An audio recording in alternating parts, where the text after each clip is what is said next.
काय आहे तरी काय आयुष्य म्हणजे? येणारा दिवस घालवणे. मग आपण कोण आहोत, कुठे आहोत, कोणासोबत आहोत, एकटे आहोत, याचा खरंच फरक पडतो का? जोपर्यंत आहोत तोपर्यंत व्यवस्थित धडधाकट असावं, मनाने आणि शरीरानेही. पण त्यासाठीच तर रोज प्रयत्नांची गरज पडते. रोजचा दिवस घालवताना आपण काय आणि कसं करतो हे खूप महत्त्वाचं आहे. आनंदी आयुष्य जगण्यासाठी कोणाची तरी सोबत लागते, पण स्वतःसोबतही आनंदी राहायला शिकायचे असते. एका ठिकाणाहून आनंद मिळत नसेल तर दुसऱ्या ठिकाणीही रमता यायला हवं, ते शिकायला हवं. आयुष्यात काही गोष्टी स्वीकारणं खूप गरजेचं असतं.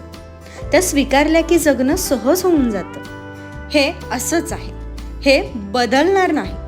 कितीही प्रयत्न केला तरी फारसा फरक नाही पडणार. मग त्यावरचं लक्ष काढून पुढे जाणं जमायला हवं, तरच आपण पुढे जाऊ.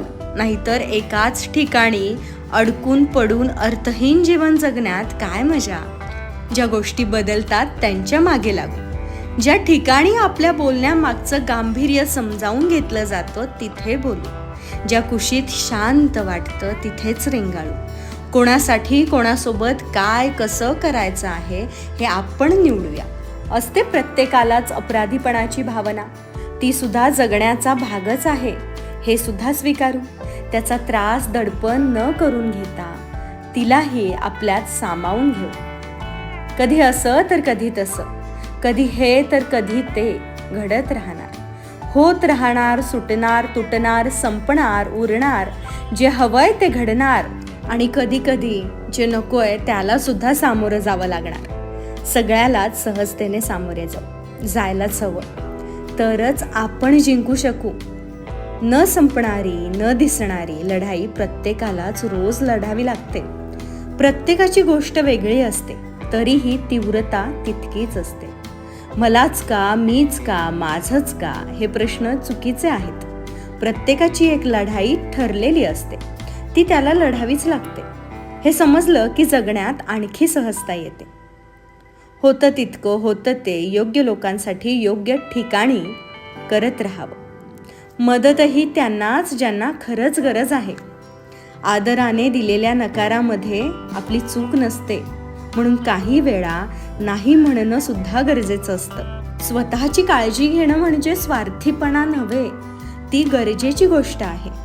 अडचण काय असते की इतरांना हो म्हणता म्हणता आणि त्यांच्या जरुरीच्या गोष्टी स्वतःचा प्राधान्यक्रम बाजूला सारून पूर्ण करता करता आपलं स्वतःकडे दुर्लक्ष होतं. स्वतःची काळजी घेण्या इतका वेळच उरत नाही आणि ताकदही उरत नाही.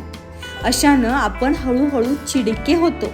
एखाद्या वेळी एखादी गोष्ट करण्यासाठी समोरच्याला नकार दिल्यावर लोक आपल्याला स्वार्थी म्हणतील का? हो म्हणतील. त्यावर आपलं नियंत्रण नाहीये आणि नाही तेच बरं आहे, कारण त्यांनी तसा विचार करावा याबद्दल आपण जबाबदार नाही.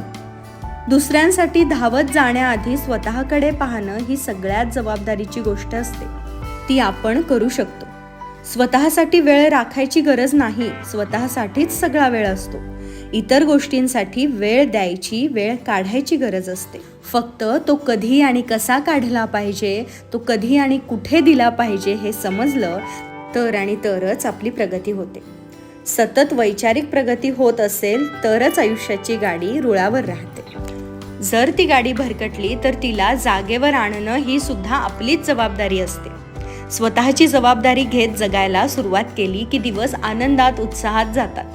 ते घालवायची गरज पडत नाही. येणाऱ्या दिवसाची वाट पाहावी, काय करायचंय ते माहिती असावं, काय नाही करायचंय याची जाणीव असावी. बाकी सगळं आयुष्याचाच भाग आहे. एकेका भागात यशस्वी होत जायचं. नाहीच झालो तर त्यातून शिकायचं, पण थांबायचं नाही. हसत हसत आयुष्य जगायचं की रडगाणं घात, हे आपणच ठरवायचं. काय पटतंय ना?